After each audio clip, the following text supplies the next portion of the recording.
یا مالک یا چیئرمین جناب طاہر بدوی صاحب، آپ حضرات بہت خوش قسمت ہیں کہ آپ کو ایسے اسٹوڈنٹ میسر ہیں، ایسے طالب علم میسر ہیں اور ان کے ایسے پیرنٹ میسر ہیں کہ جو اپنے بچوں کے لیے تعلیم کے حوالے سے بہت باخبر، بہت کانشیس ہیں۔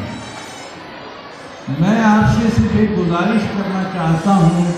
اور وہ گزارش کیا ہے کہ یہ جو نغمہ یعنی گایا گیا یا پرفارم کیا گیا، یہ وطن تمہارا ہے تم ہو پاسباں اس کے، یہ تمام اسکول اور کالجز جو ہمارے پاکستان میں ہیں، ان طالبوں کو یہ سکھانا چاہیے کہ پاسبانی کس طرح ہوتی ہے اور پاسباں کیا ہوتا ہے۔ مجھے جو یہ ساری باتیں کرنے کے بعد مجھے جو چیز یاد آئی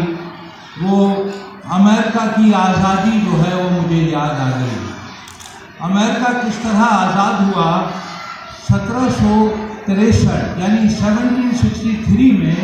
باقاعدہ آزادی کی جدوجہد شروع ہو گئی،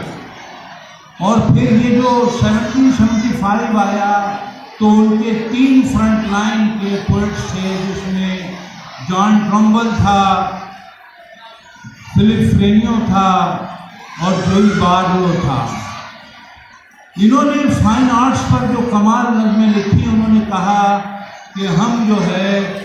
یو کے نیریٹو زبان ایک ہے، ذرا ذہن میں یہ رکھیے گا،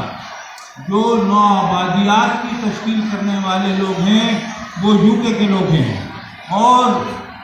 جو نوآبادی جس کو بنایا گیا ہے وہ بھی انگریزی بولنے والے ہیں۔ تو انہوں نے فائن آرٹس پر جو نظم لکھی، انہوں نے کہا